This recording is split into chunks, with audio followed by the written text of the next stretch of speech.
I think the one thing people underestimate about video games is that people think it's just playtime.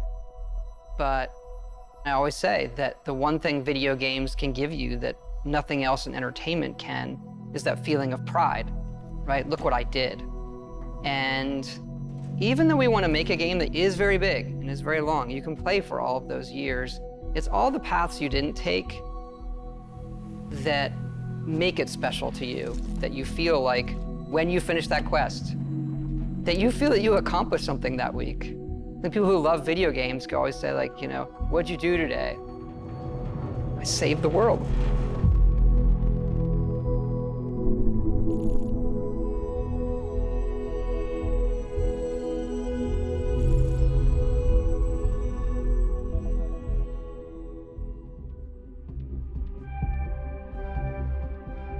We've been incredibly lucky to work with such a tight group of people for so long. Like, we're all friends. It's like a second family in a way. We all sort of know or get what a Bethesda game is. There's definitely this core group who's been working together for decades and knows how to make a BGS game. And then there's this, new generation of game developers who are coming in and working at BGS who grew up on those games those people made. For some people, those are the games that got them to go into the industry in the first place. And what I love about that is those people come in and they love the worlds too, and they want to stay true to those worlds that they grew up on. And so we're still able to maintain what a BGS game is, but continue to evolve. I think we underestimate how long people are going to play it. You look at Skyrim, we're sitting here 10 years later, and it keeps having this life, and it changes how you want to create something. Yeah, I feel like our games sort of have two lives, right? Like, we create this game and we put everything we can possibly put into it and tell the stories we want to tell and build this world that's sort of a setup that when we hand it off to the players, they play it, but then they take it and make it their own. They tell their own stories and then they make their own stories with our tools. I think it's the hallmark of our games that, you play it and my experience is going to be different than yours. I'm going to come in and tell you a funny story about something that happened to me. You may never have seen that because just a confluence of events. And I think that helps with the longevity and it helps with that feeling of community in a lot of ways. It is a world that you get transported to that you can really make your own. And that's where, for me, the magic is, to do it for 2 decades and close to that for so much of our group. There's a big trust there that we know how we solve certain things together.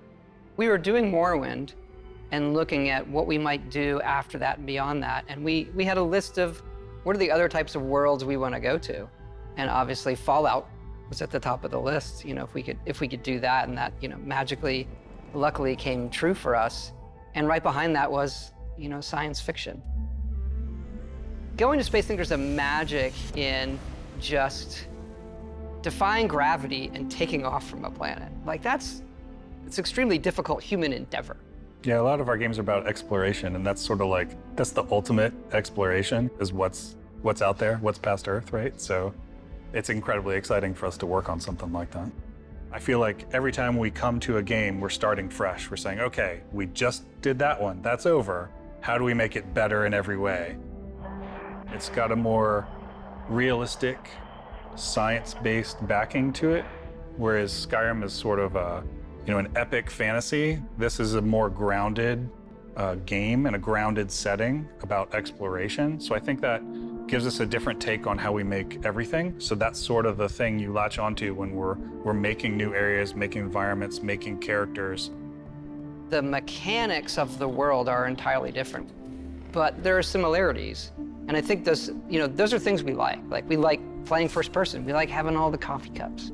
We like being able to touch everything. Those moments make the whole thing believable.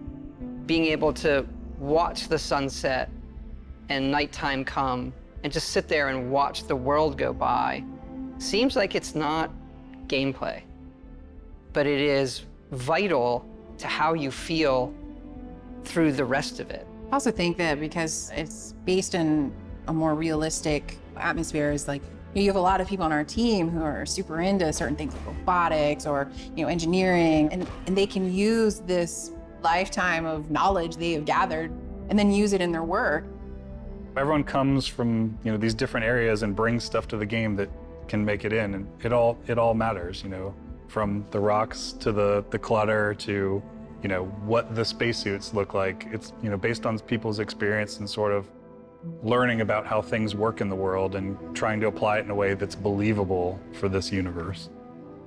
Yeah, it starts feeling so real to us. Like you're saying, we do all that stuff, but then concepting like everything they eat, or the toys the children play with, or what are their bedtime stories? What is their art? What is their history? What is their entertainment? It is a universe, not just a game. There has to be an emotional trigger that occurs. And I think as time has gone on, we're able to paint an even better picture that triggers that emotional thing. We always have that step out moment into the world, so to say. Technology's changed, we've all changed. So our expectations when loading up a game, like, okay, I'm gonna step out and there's gonna be this moment. Us being able to do that and have it feel new every generation, every game, is something that is really special about what we do. I like to say that Starfield has 2 step-out moments. It's cryptic. Our process of making it is a journey for us that is very, very rewarding.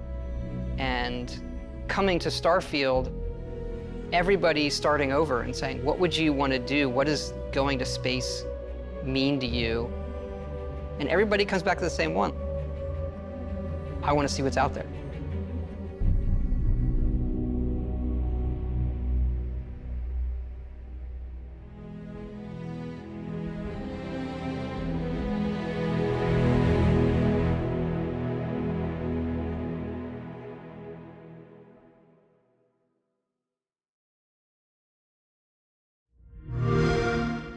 Play it day one with Xbox Game Pass.